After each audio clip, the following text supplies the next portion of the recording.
Du 1er au 24 décembre, les lutins du Père Noël avaient rendez-vous à Villeneuve-Loubet, destination famille oblige. Du nouveau aux Hespérès avec l'inauguration le 19 décembre dernier d'un superbe espace de loisirs et de détente pour petits et grands. Un automne encore bien occupé par la question des décharges, au-delà des odeurs qui persistent, une se ferme, une autre s'ouvre, le point sur ces deux opérations brûlantes malgré le froid de saison. La crise et ses conséquences, une délicate copie budgétaire en 2010 pour la municipalité, débat, orientation et perspective, tout est dans le Tout Info. Mais avant de développer ces titres, revenons sur les autres temps forts de l'automne avec le Tout Image. Auguste Escoffier à l'honneur à l'occasion de la Semaine du Goût avec l'édition d'un livre gourmand. Cette recette du célèbre chef puisée dans le guide culinaire à la portée des enfants, c'est le secret de ce livre distribué à plus de 1000 écoliers villeneuvois. Résultat d'une collaboration entre le service culturel et le musée Escoffier de l'art culinaire, ce carnet créé pour le plaisir des yeux et des papilles propose aux enfants de découvrir Auguste Escoffier. Une véritable initiation à la gastronomie made in Villeneuve pour les petits chefs en herbe.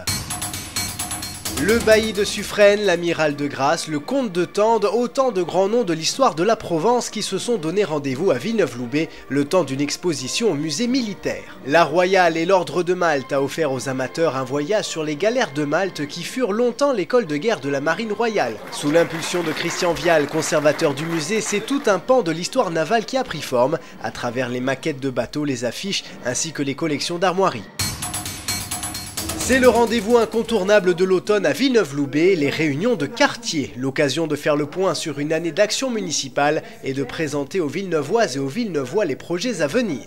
Un moment d'écoute, d'échange et de rencontre au cœur de notre territoire. Qualité de vie, service au public, sécurité, développement durable, aucun sujet n'a été oublié.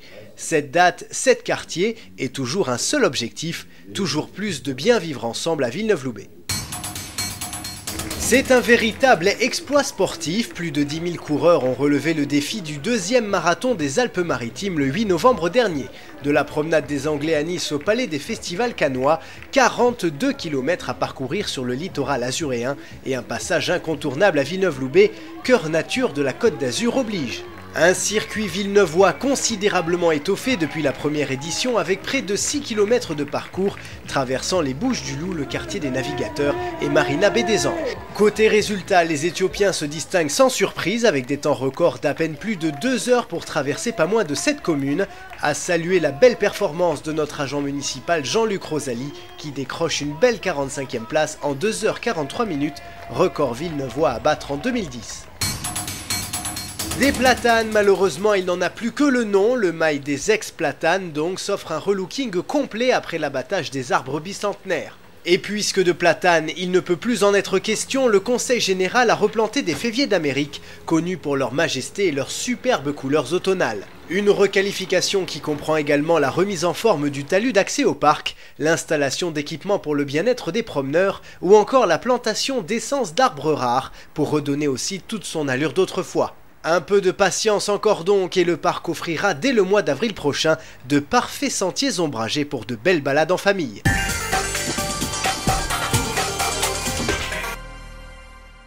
Il fallait voir leurs bouilles émerveillées, les enfants n'en revenaient pas de voir le Père Noël prendre ses quartiers villeneuvois pour assurer les préparatifs de Noël.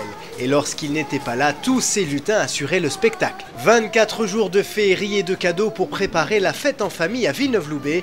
Aucun doute, les petits ont apprécié sans mesure le village de Noël sur la place de l'Hôtel de Ville, avec ses décorations et ses illuminations, la crèche ou les chalets des lutins du Père Noël, qui proposaient chaque soir des ateliers, des contes ou des concours de jeux vidéo. Et ils ont trépigné devant les fenêtres du calendrier de l'Avent qui s'ouvrait chaque soir chez les commerçants de la commune pour découvrir leurs cadeaux.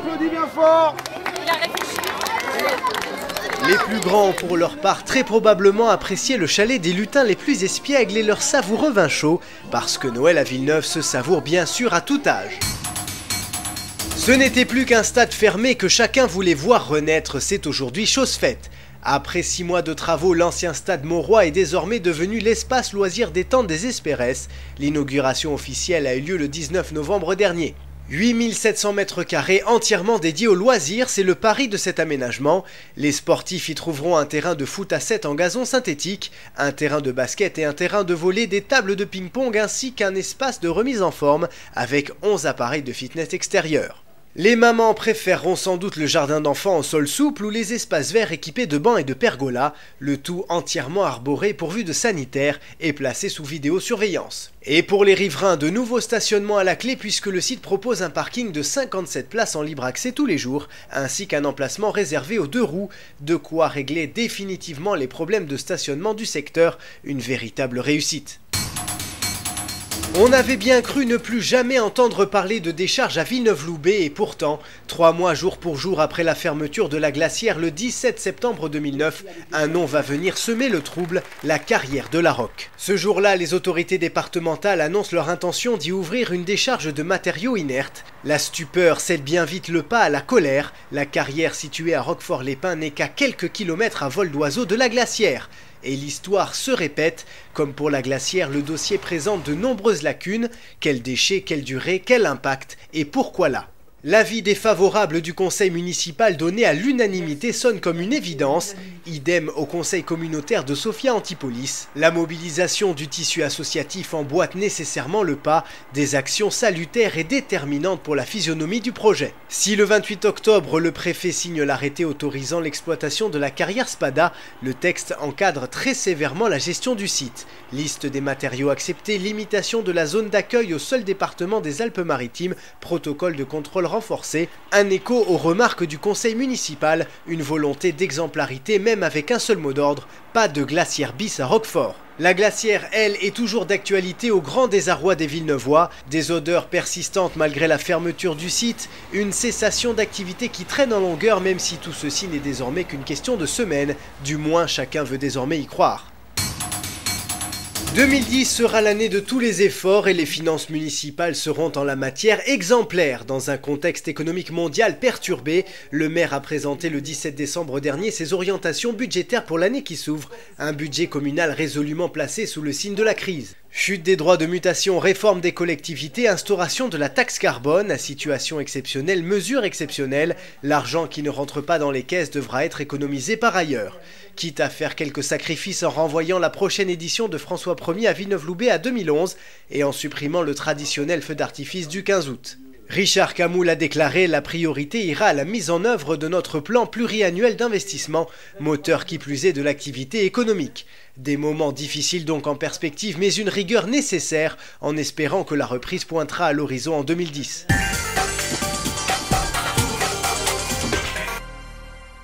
Le contexte était délicat et pourtant les projets n'ont pas manqué. 2009 aura été une année faste pour Villeneuve-Loubet et 2010 le sera tout autant. C'est le message de Richard Camus aux Villeneuvois lors de ses vœux pour la nouvelle année le 6 janvier dernier dans une salle Romée comble. Un message résolument positif avec l'objectif de sortir par l'action de la morosité ambiante dictée par la crise économique. L'heure est à la maîtrise totale des dépenses, un exercice bien connu à Villeneuve-Loubet mais poussé encore plus loin cette année. Grâce à cette gestion serrée du budget de fonctionnement et aux effets du plan de relance de l'État, l'écueil 2009 a été franchi avec une capacité d'investissement intacte. Les opérations d'envergure n'ont effectivement pas manqué, inauguration du quartier des navigateurs, recalibrage du vallon du pied de digue, requalification de l'avenue du Docteur Lefebvre et aménagement de l'espace loisir détente des Espéresses. Les difficultés ne s'annonçant pas moindres avec des recettes en berne, il faudra redoubler d'efforts tout en conservant ouvertes toutes les options de financement. L'échec de la procédure sur l'implantation d'un casino de jeux constituant une difficulté supplémentaire. Mais les projets pour 2010 et les années suivantes ne manquent pas. Équipements culturels et de loisirs et équipements sportifs au plan, la couverture de la voie ferrée et une structure petite enfance aux rives, poursuite du sentier du littoral au bord de mer, de nombreux projets à découvrir tout au long de l'année dans les pages de La Grenouille et dans votre web magazine trimestriel. Que cette année 2010 soit pour Villeneuve-Loubet une très bonne année. Bonne année à tous. Bonne année Villeneuve-Loubet.